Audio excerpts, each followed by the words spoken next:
In Johannes 1, ons gaan fokus op vers 8, 9 en 10 van die eerste hoofstuk.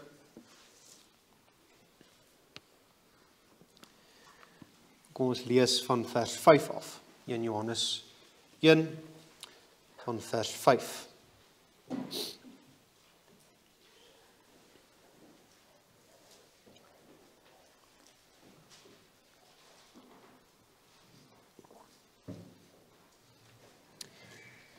Hoor die woord van die Here. En dit is die verkondiging wat ons van hom gehoor het en aan julle verkondig. God is lig en geen duisternis is in hom nie. As ons sê dat ons met hom gemeenskap het en in die duisternis wandel, dan lieg ons en doen nie die waarheid nie. Maar as ons in die lig wandel, soos hy in die lig is, dan het ons gemeenskap met mekaar. En die bloed van Jesus Christus, sy Seun, reinig ons van alle sonde. As ons sê dat ons geen sonde het nie, mislei ons onsself en die waarheid is nie in ons nie. As ons sondes bely, hy is getrou en regverdig om ons die sondes te vergewe en ons van alle ongeregtigheid te reinig. As ons sê dat ons nie gesondig het nie, dan maak ons hom tot 'n leienaar en is sy woord nie in ons nie. Net tot daar en ons fokus dan op daai vers 8, 9 en 10.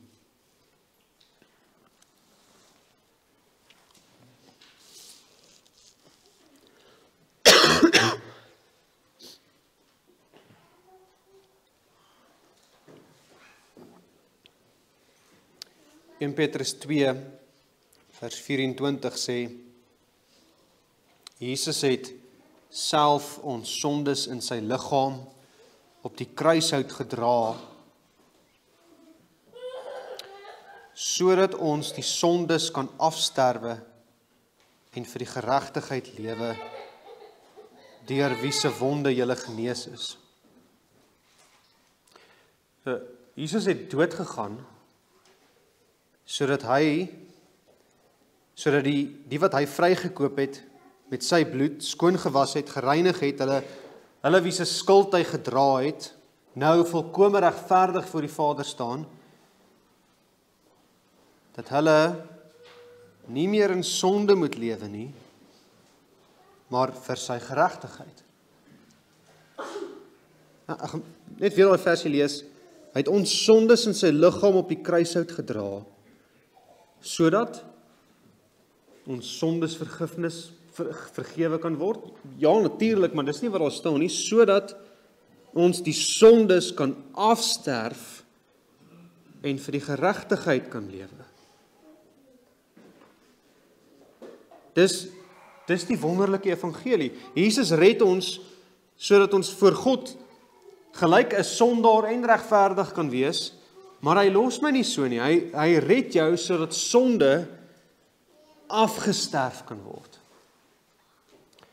Dat jy vir geregtigheid lewe, sy geregtigheid, dat jy vir hom lewe. So verlossing in Christus bring jou by 'n nuwe status, 'n posisie voor die Vader, maar dit bring jou ook in 'n nuwe verhouding met hom, en dit bring jou dan in 'n nuwe verhouding met jou sonde. En dis waarop ons vanoggend gaan stil staan. Hierdie paar versies wat sê, bely jou sonde. Ontkenning of bedekking van jou sonde lei tot die dood. Maar belydenis daarvan, ware bekering lei tot vergifnis en reiniging in Christus. Nou, baie belangrik hier, vers 8 tot 10, val nie net uit die lug uit nie.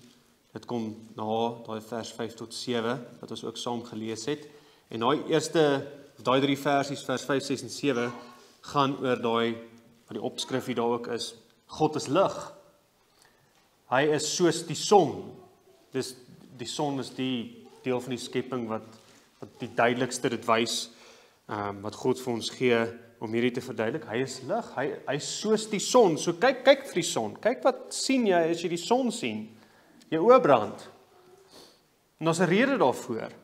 Want die son is vol heerlikheid en die son openbaar en dis presies wat hierdie wys. God is lig, hy is heilig, vol heerlikheid en vol waarheid en omdat hy skyn, bring hy waarheid aan die lig. Hy openbaar. En hierdie kennis van wie God is, as ons sê, God is lig en ons wandel met hom, ons het gemeenskap met hom, dit gaan 'n geweldige invloed op jou lewe hê. Dit kan nie dieselfde wees nie. In hom is geen duisternis nie. Ek was duisternis, maar nou is ek met hom in gemeenskap. Ek ken hom, ek ken die son. Natuurlik, die son is net 'n prentjie, skepsel. As ek in 'n verhouding is met God, dan gaan ek soos hy word, soos sy lig, en sal ons in sy lig wandel. In die lig van sy heerlikheid en sy waarheid en onvermydelik, dis hoekom vers 8 dan kom,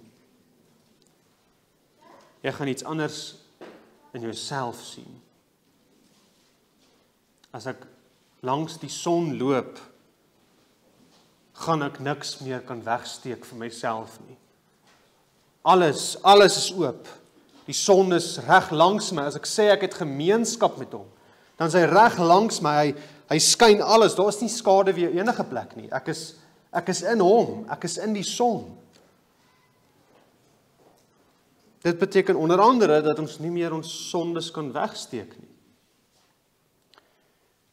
Alles is ontbloot, oop,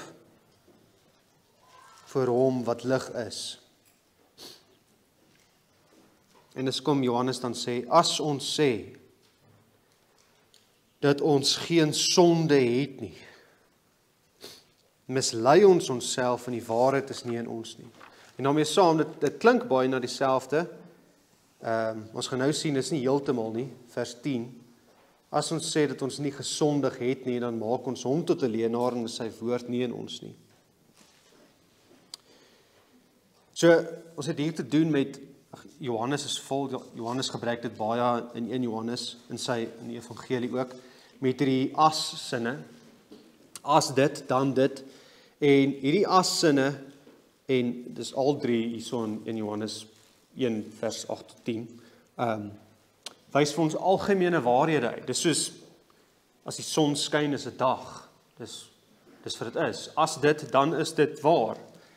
Dis tydlose waarhede. Dis nie dat Johannes net iets sê vir die mense vir wie hy skryf nie. Dis nog altyd waar. Sondebelydenis, sondebesef is noodsaaklik. Dit staan waar en vas. So, as ons nou hier inklim in hierdie tydlose waarhede, wat Johannes ook kry uit die Ou Testament, wat nog altyd waar was, wat is hierdie sonde waarvan hy praat? Wel, as ons sê dat ons geen sonde het nie, as ons sê dat ons nie gesondig het nie, wat is dit? Wel, dis enige oortreding of tekortskiet aan die standaard van wie God is. In die woorde van vers 5, dis enige iets wat nie by die standaard van absolute lig is nie. Of duisternis, of net enige iets wat nie 100% lig is nie. Dis dis gewoon natuurlik ongehoorsaamheid aan God, dis wat sonde is. Dis aan die een kant ja om jou naaste te haat, maar dis ook om nie jou naaste 100% lief te hê nie. Dis as jy ander afgode het in jou lewe, maar dis ook as jy nie God met jou hele hart, met jou hele siel, met jou hele verstand, met al jou krag liefhet nie. As ons 'n groot opskrif daarvoor moet maak, dan kan ons sê, sonde is om jou doel te mis, waarvoor God ons gemaak het, en ons is gemaak om hom te eer in alles, 100%, hom te geniet en te verheerlik tot in ewigheid. Dis ons doel, en in enige ongehoorsaamheid doen ons nie ons doel nie. In enige plek waar ek nie 100% by die standaard van sy absolute lig is nie, faal ek aan daardie doel. Dis in 'n geval wat die woordjie sonde in die Bybel ook beteken. En hier is 'n tydlose waarheid wat Johannes hier onderstreep. Ons almal het hierdie.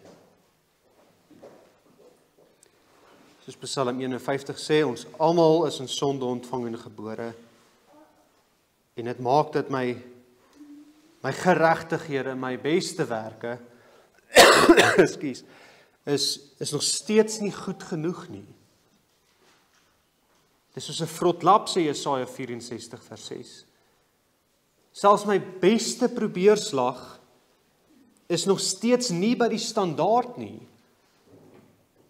En dan is dit nie, die Here sal dit daarom aanvaar, want ek het my beste probeer nie. Die Here se standaard, absolute lig, is nie probeer jou beste nie. Absolute lig is absolute lig. Dis lig. Dis nie bietjie donkerder nie, dis lig. En dis daarom nie net by die plaasmoordenaars en die diewe en die hoereerders nie. Dis in ons almal. Niemand is regverdig nie. Daar's niemand wat goed doen nie, selfs nie een nie. En as Paulus daai aanhaal daar in Romeine 3 vers 10 tot 12, dan as hy praat van die wat goed doen, dis nie net om die tannie oor die straat te help en 'n R5 vir die ou by die robot te gee nie. Goed doen is om die standaard te doen. Daar's niemand wat regverdig doen wat hy moes doen nie.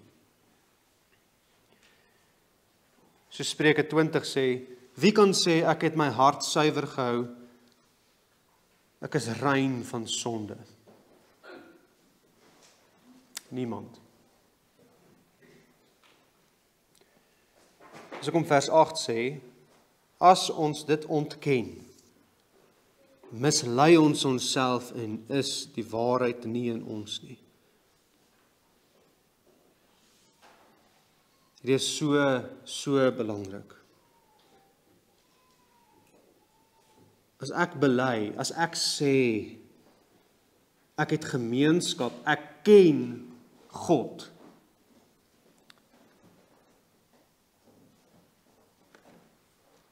en ek wil nie my sonde sien nie, dan ken ek nie God nie.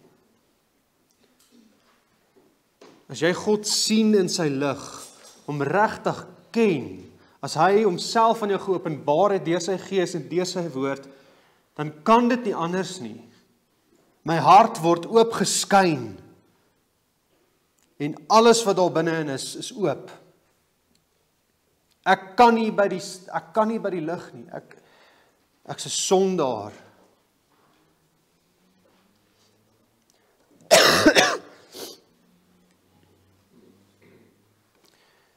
Wat's nou eintlik die groot probleem vir Johannes? Kom is hierdie vir Johannes so 'n belangrike saak dat hy hierdie belangrikheid van om nie jou sonde raak te sien nie, al van hierdie toebroodjie sit, vers 8 en vers 10. En dan in die middel waarby ons nou gaan uitkom, die positiewe kant daarvan.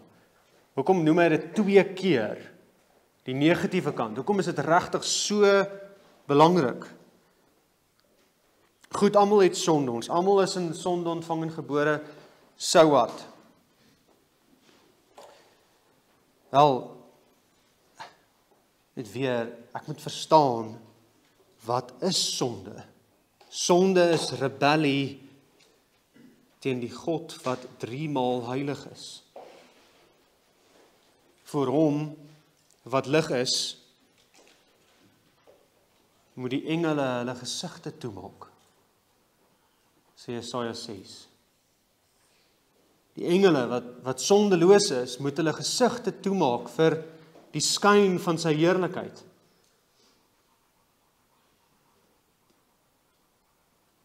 Hy is vol heerlikheid en vol heiligheid. En hier kom hierdie sondaar skepsel, wat die God van die heelal uit stof gemaak het. En hy verag sy wet, hy trap daarop. Hy haat sy wet en daarmee die wetgewer.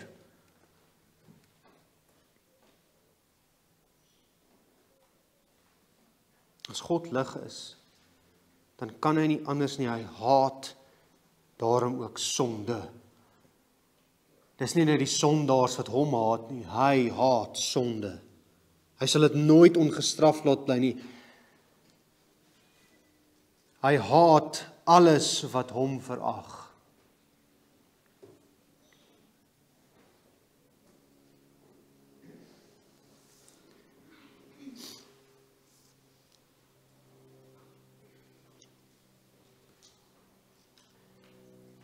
God is lig.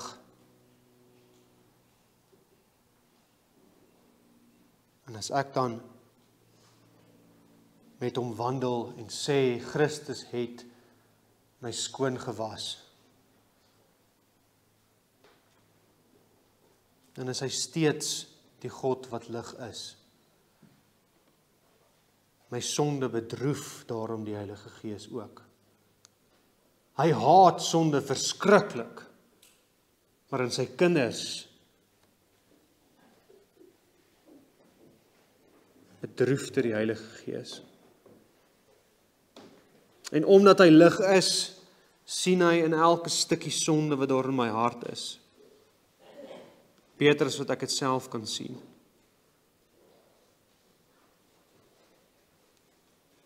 So nee, as vers 6 sê, as ons sê dat ons met hom gemeenskap het, ware intieme verhouding met hom het, hom wat lig is, kan ons nooit okay of fyn wees met ons sonde nie.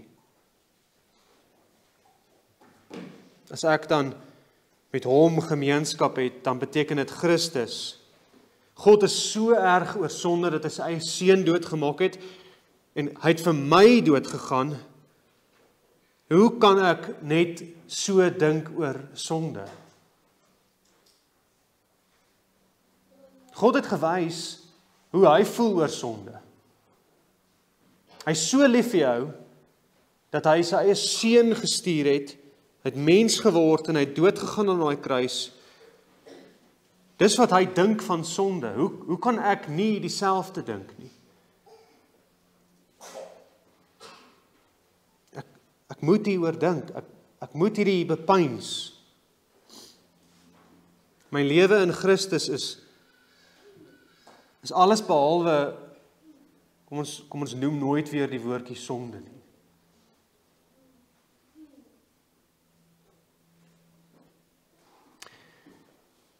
Nou goed, wat beteken dit nou om te sê dat ons geen sonde het nie? Daai wat vers 8 sê. En wat's die gevolge daarvan? So Johannes praat nou hier in hierdie toebroodjie, die regtig belangrike ding wat ek moet verstaan, praat hy 2 keer van hierdie ontkenning van sonde. Vers 8 en vers 10. Ons kan vers 8 sin verstaan as die ontkenning van ons sondige natuur. So net weer, as ons sê dat ons geen sonde het, ek het nie sonde nie, ek is nie 'n sondaar nie. Ek het ook nie 'n totaal verdorwe natuur nie. Ons sondigheid. En vers 10 praat dan van sondes wat gepleeg word elke dag. So dit is my daaglikse sondes. Vers 10 sê, as ons sê dat ons nie gesondig het nie. So aan die een kant, ek is nie 'n sondaar nie, ek het nie sondigheid nie, En vers 10, ek het nie sonde gedoen nie. Ek het nie elke dag hierdie sondes wat ek moet besef nie. So daai, dis ook om te sê, ek het nie nou sonde nie. Ek wil nie glo wat die Here sê oor my bose hart nie. Ek is reg. Ek is nie so sleg nie. Daai vers 8, vers 8 is die ding van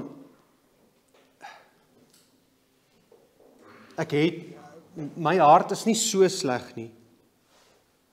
So ek kan maar my hart volg. Ek kan besluite neem sonder die Here se leiding. Vers 8 sin is jare en jare se gereformeerde hoogmoed. Waar ons regtig besig is met goeie lering. Lering wat ons uit die skrif uit kry. Maar hierdie kennis maak ons opgeblaas en dan kyk ons min na Christus self en ons begin dink ek is nie so totaal verdorwe soos hulle nie. Ek sal nooit die tee van tulip ontken nie. Ons glo ons is totaal verdorwe en beteken ons het erfskuld en erfsmet en ons sit nou met hierdie van nature hierdie sondige harte, maar as die tekkie die teer slaan dan kyk ons na die man wat hier by die hek in gestrompel kom, wie se asem ruik na 3 weke terug se drank. En hy vertel vir jou van al sy aaklige sondes in sy verlede. En ek dink, ek's darm nie so nie. My hart's bietjie beter. Ja, ek het sonde, ek sal dit erken, maar ons is darm al vir 20 generasies gereformeerd.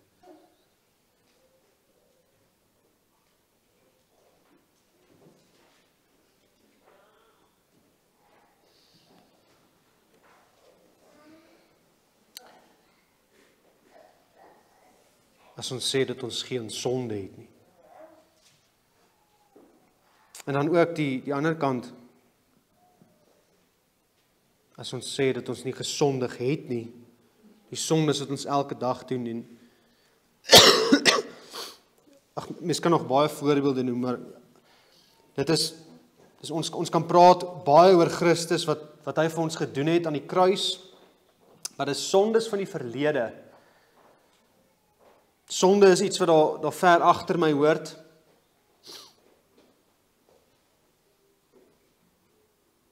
Ons sien dit nogal in van die bewegings, charismatiese bewegings, wat iets sal sê soos, ons is bevry. Ons is bevry van sonde en van die wet. Ons praat daarom nie nou meer eers daaroor nie. Sonde is te neerdrukkend, dis te negatief. Ons is nou sondeloos. Ons het nie meer sonde nie, want kyk, Christus het ons vir ons gesterf, so ons kan nie meer oor praat nie. Maar daar is net so by ons ook. Sonde is nie nou so groot ding nie, ons kan mooi bely, Christus het vir my aan die kruis gesterf vir daai hope sonde wat ek gehad het, maar as dit kom by die sonde wat ek elke dag doen, kan ek nie 2 sinne praat nie. Dis ongemaklik om te begin praat oor my sondes in my huwelik nou, en my sondes teenoor my kinders nou, en my skuld wat ek moet bely teenoor my broer, omdat ek in woede gereageer het, of my wantroue wat ek moet bely teenoor die Here is my wantroue in sy goedheid. Dit hoort nie so nie, dis nie gereformeerd nie.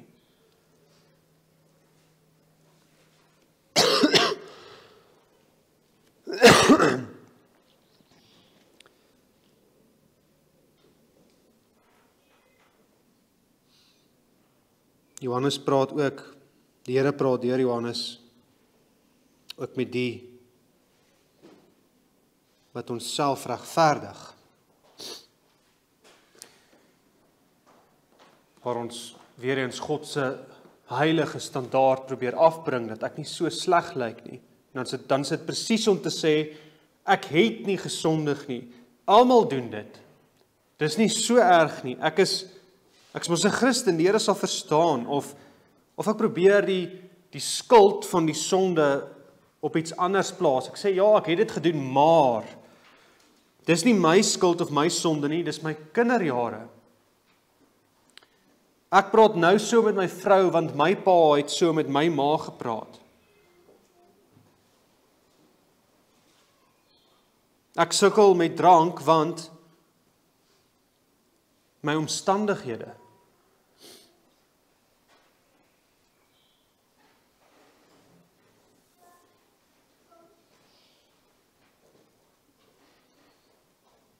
En ons so baie bombardering om ons, wat ons probeer wegtrek van hierdie verse wat Johannes regtig baie onderstreep. Die hele selfbeeldbeweging is hypergekant teen enige sleg voel oor sonde.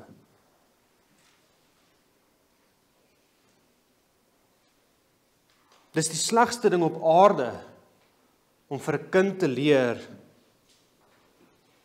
ek's 'n sondaar wat verlossing nodig het.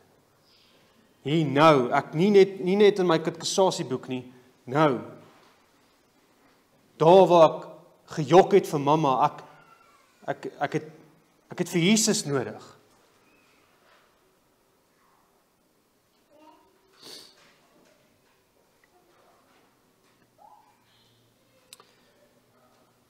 Dis hoekom daar dan goed uitkom, soos hou op so baie oor sonde praat, dis te negatief.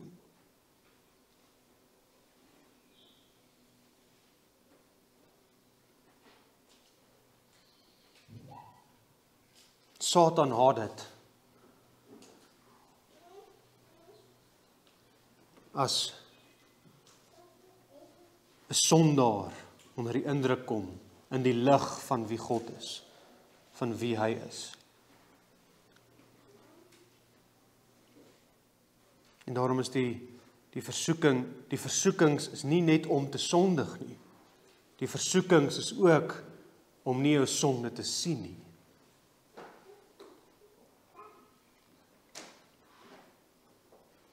Alles wat ons gemaklik maak, ons lekker laat rus op die gemakstoel, wat ons oogklappe aansit, dat ek net kyk na entertainment en dat ek nooit ongemaklik voel nie.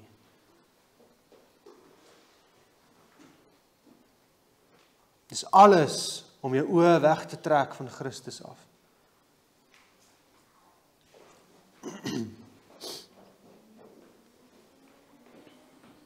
Dan is daar sondes wat jy weet sonde is, maar jy wil nie groei in jou verstaan van wie die Here is en sy woord en hoe dit verder my sondes uitwys nie. Ek weet dalk van hierdie sonde, maar ek maak asprus my gewete stomp daarvoor. Ek hardloop net voort want ek wil nie sleg voel nie.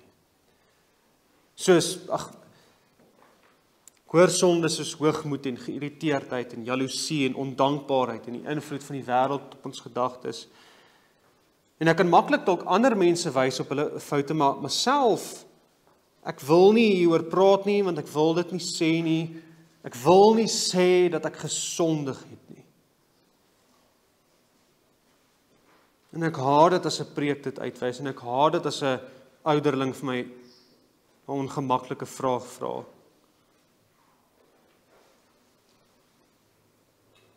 Want daarmee sit die Here sy vinger in my wond in. Hy wys weer vir my, jy het vir Jesus nodig, en ons harte wil nie dit hê nie. Ons wil nie vir Jesus, net Jesus hê nie.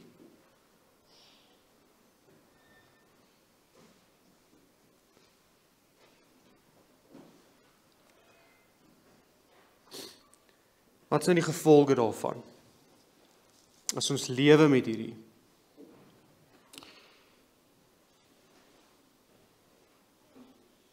ek het nie sonde nie en ek doen ook nie sonde nie. Vers 8 sê, ons mislei onsself. Jy lieg vir jouself, jy oorreed jouself weg van die waarheid af, jy lei jou weg van die pad van die Here af, weg van sy woord af. So, om jouself te mislei is om uiteindelik jouself na die dood toe te lei. Hierdie is lewensbelangrik. Dis om 'n glas gif te drink. Ek oorreed myself, maar dit lyk so Sprite. Ek kan dit maar drink. En dit lei tot die dood. Vers 10 vat dit nog verder. Jy lieg nie net vir jouself nie. Jy sê God lieg. Hy sê in sy woord, dis hoe ek is. Hy wys my op my sondes deur sy heilige en goeie wet en hy sê dis hoekom sy seun aarde toe gekom het. 1 Timoteus 1 vers 15. Dis 'n betroubare woord en werd om ten volle aangeneem te word dat Christus Jesus in die wêreld gekom het om sondaars te red. Sondaars. Nie die wat gesond is nie, sondaars. Elke keer as ek my sonde vermy, aspris volhard in hierdie wegdoen met sondebesef, want ek wil nie sleg voel nie, dan maak ek God 'n leienaar. Nou verder sê vers 8 en 10, sy waarheid en sy woord is nie in ons nie. En dit kom op dieselfde neer, die waarheid van God se woord, dit is sy woord. Ons mag dalk sê ek's 'n Christen en heeltyd by die woord van die Here wees en dit hoor en dis om my, dis naby my. Maar as ek hier in lewe dan sê dit is nie in my nie.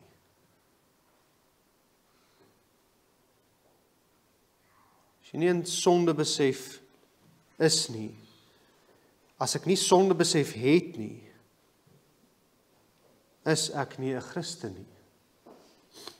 Dis wat Johannes hier sê. Daar is nie 'n ander manier nie. Dis wat hy sê. As jy nie leef met sonde besef nie, is jy nie 'n Christen nie.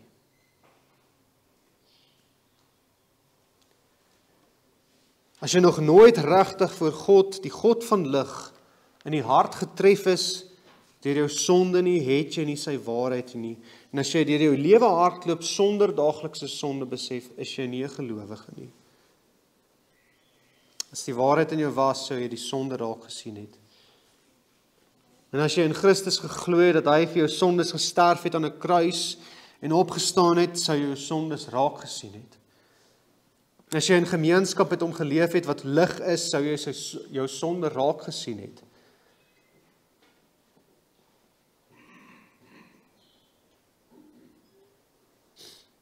Hier is 'n baie ernstige waarskuwing redelik vroeg in Johannes se brief.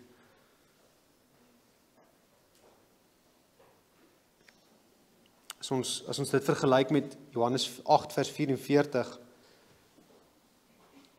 dan sê hierdie dan is ek so, dan sê dan is ek soos die duiwel. En hy is ook nie in die waarheid nie. Hy's 'n leienaar, hy maak God 'n leienaar, hy's 'n mensemoordenaar en hy's nie in die waarheid nie. En weer eens, soos wat die Here deur Maleagi, waarby ons nou is, vir die kerk preek, is hierdie ook, dis nie vir die ongelowiges wat gister tot bekering gekom het nie, dit is vir die kerk. Dis vir jou.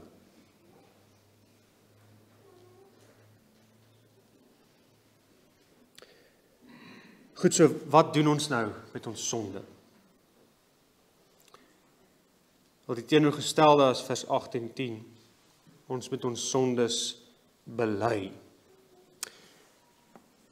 My woordjie beteken letterlik om dieselfde te sê. So dit beteken om dieselfde te sê as wat God oor jou sê. Daar in jou binnekamer, waar jy met God praat, oop en bloot voor hom te erken.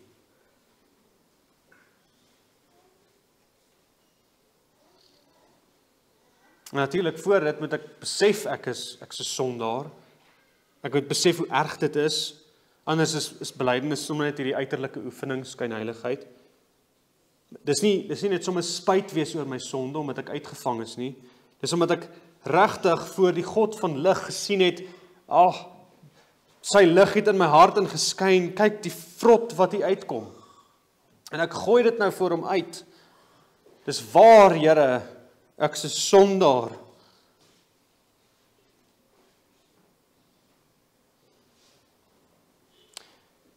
En daarom gaan hierdie belydenis altyd ook saam met bekering na ons Here Jesus toe. En hierdie dis nie net belydenis van ons sondige natuur of ons sondigheid in die algemeen nie, dit ook natuurlik. Ek moet sê, Here, ek het 'n vrot hart, want ek kan nie goed doen nie. Ek maak heeltyd net die slegte besluite en dis omdat my hart vuil is, ek is 'n sondaar, maar kyk wat sê vers 9. As ons sondes bely. Meervoud.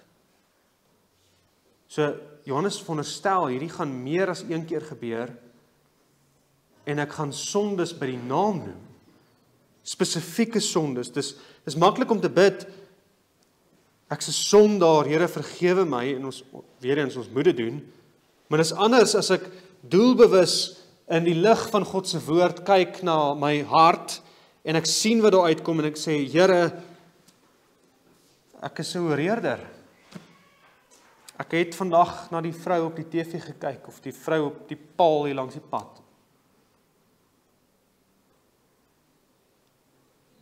En my gedagtes het net gegaan, vergewe my.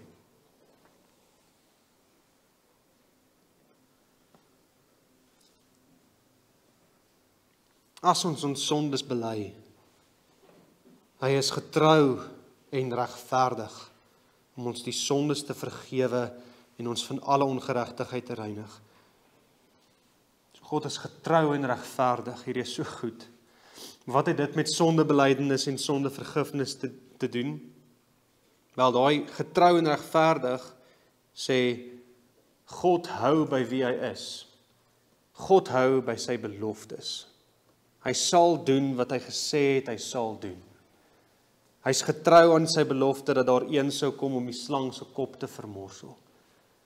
Sonde te wen. Hy's getrou en regverdig want hy het beloof dat elkeen wat in Jesus Christus glo nie verlore sal gaan nie. Hy het beloof dat elkeen wat na hom toe kom rus sal vind. Hy het beloof dat elkeen wat in hulle sonde besef en bekering na hom toe kom nooit uitgewerp sal word nie.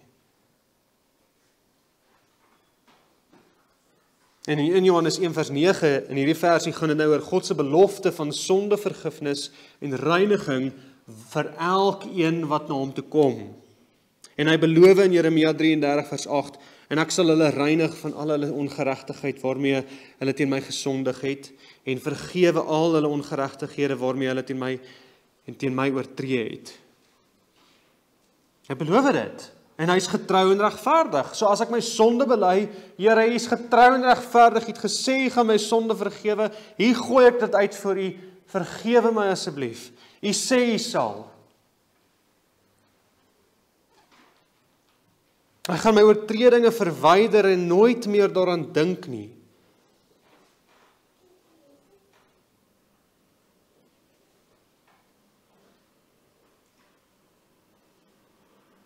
En Jesus Christus kan ons skoon staan voor die Vader, want hy het in ons plek aan daai kruis gesterf en sy goeie werke, sy volkome gehoorsaamheid het hy vir my gegee. Dis hoekom daar sondevergifnis kan wees.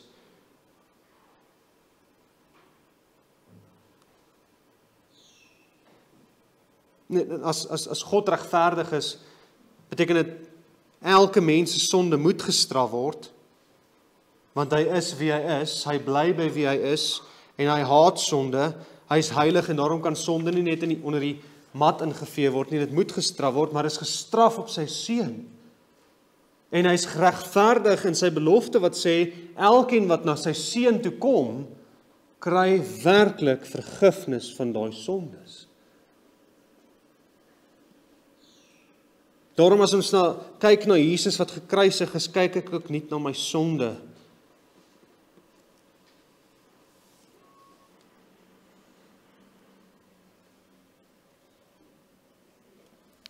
Die prys is betaal. Ons kan vergewe word vir sondes. Want Jesus het aan 'n vloekhout gehang, verlate. Hy het dood gegaan, hy's graf toe.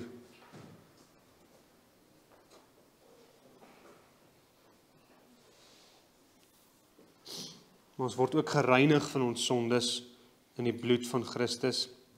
God het dit ook beloof vir elkeen van sy kinders wat na Christus toe kom. Jesegiel 36 sê, hy beloof, dan sal ek skoon water op julle giet en julle rein, sodat julle rein kan word van al julle onreinhede en van al julle drekgode sal ek julle reinig en ek sal julle 'n nuwe hart gee en 'n nuwe gees in julle binneste gee en ek sal die hart van klip uit julle vlees wegneem en julle 'n hart van vlees gee en ek sal my gees in julle binneste gee en sal maak dat julle in my insittinge wandel en my verordeninge onderhou en doen. Ja, ons word vergewe, maar God is getrou en regverdig om ons ook te verander, ons te reinig van ons sonde, dat ons nou vir hom kan lewe. Hy het aan daai kruis gesterf, sodat sonde nie meer 'n houvas op my het nie.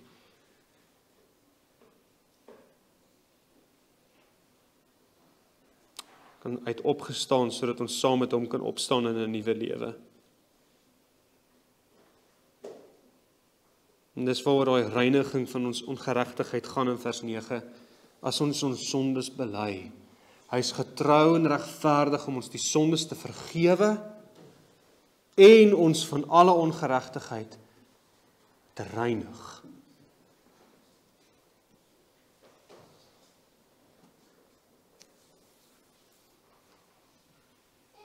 Dit beteken as ek my sondes sien en ek vlug na Christus toe en ek val voor hom neer en ek gooi my sondes op die vloer uit, dan vra ek, Here, vergewe my asseblief, maar ook reinig my van hierdie sonde, was my uit, vee my hart skoon van die drekgode, van die ongeregtigheid wat nog in my hart vasklou. Ek wil nuut wees van, U is getrou en regverdig. Jesus het aan die kruis dood gegaan, maar hy het ook opgestaan.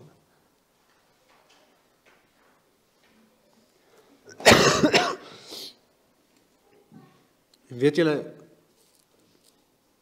hierdie beloftes gee die Here verniet. Vir elkeen wat na hom toe kom, gee hy dit verniet. Elkeen wat in die besef van hulle verlore en nietige toestand, hulle sondes voor hom kom bely. Hy's getrou en regverdig, gaan net na hom toe.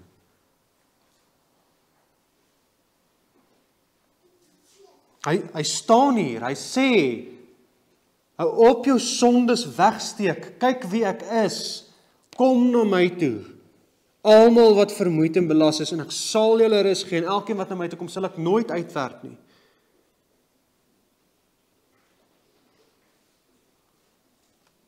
Dawid het hierdie geproe in die Psalm wat ons net nou gesing het, hy sê, my sondes het ek U bekend gemaak, en my ongeregtigheid het ek nie bedek nie. Ek het gesê, ek wil aan die Here my oortredinge bely, en U het my ongeregtigheid van my sonde vergewe. U het.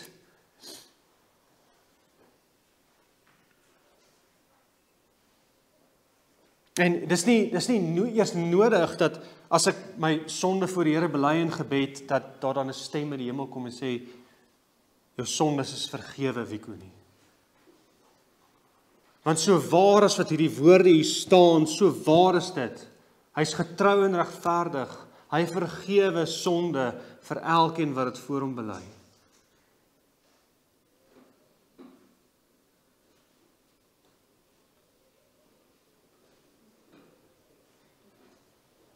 Voordat Dawid dit gedoen het, sê hy, die Here se hand het swaar op hom gedruk. Dis wat Spreuke 28 vers 13 sê, hy wat sy oortredinge bedek, sal nie voorspoedig wees nie. Hy wat dit bely en laat staan, sal barmhartigheid vind. Daar is dit. Hy wat sy oortredinge bedek, gaan die pyn net nog meer daarvan voel.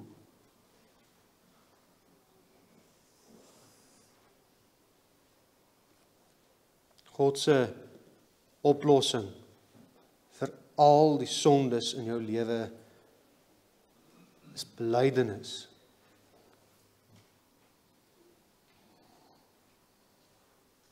En dis nie my wonderlike bekering wat maak dat sonde vergewe word nie. Dis as ek juis gaan in bekering, dan sê ek, Here, ek het niks aan voor U nie. Ek's totaal en al kaal. Ek het niks voor om vir U te bring nie. Net Jesus kan my red.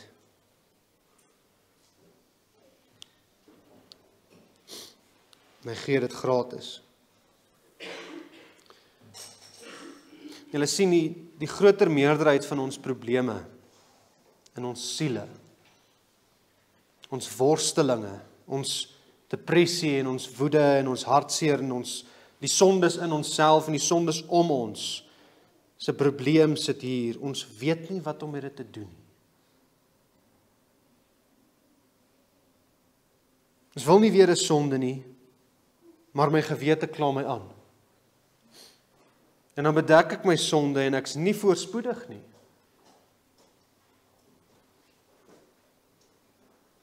Ons smeer dit agter ander goed toe, net sodat die mense nie sien nie. Want wat gaan hulle dink? En dan later beland ek in 'n gat en ek kan nie meer daar uitkom nie. Dit kan met enige sonde gebeur.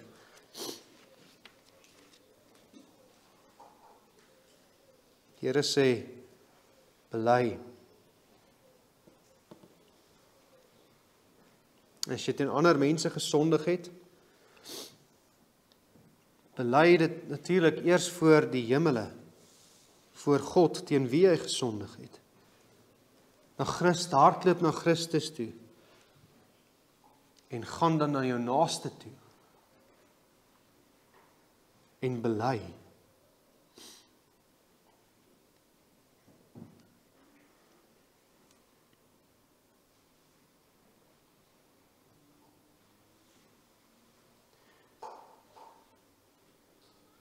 En as jy banger is vir die persoon teen wie jy gesondig het, as vir die een voor wie jy nou net jou sonde bely het, dan moet jy weer na hom toe gaan.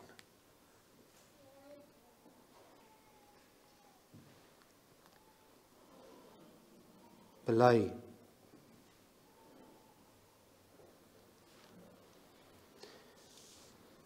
Daar is rus en vrede by hom, voor wie ek bely. Want jy weet, die Here Jesus het vir my sondes aan die kruis gesterf en hy het opgestaan sodat ek kan lewe. Sonde belydenis bring regtige blydskap.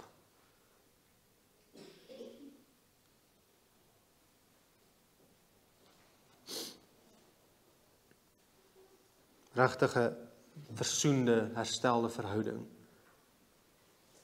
Dis dan dat ek dan daai vers 6 regtig kan hê om in gemeenskap met hom te lewe, om te geniet, vreugde te vind in hom. As ek in sy lig is en sy lig, dis reg, dit skyn alles oop en ek kan langs en in hom leef.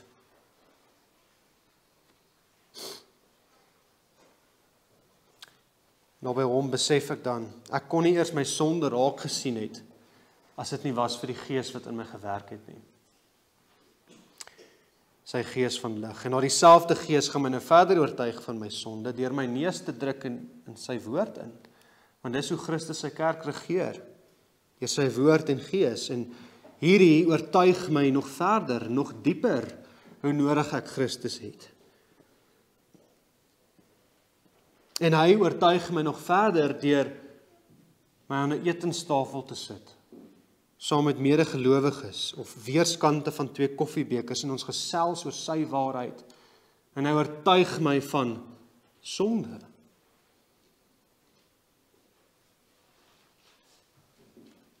Nie noodwendig 'n spesifieke oortreding wat ek vanoggend 10:00 begaan het, maar dalk 'n manier van dink wat oor jare gegroei het. Die Here oortuig my deur die gesprekke rondom sy woord.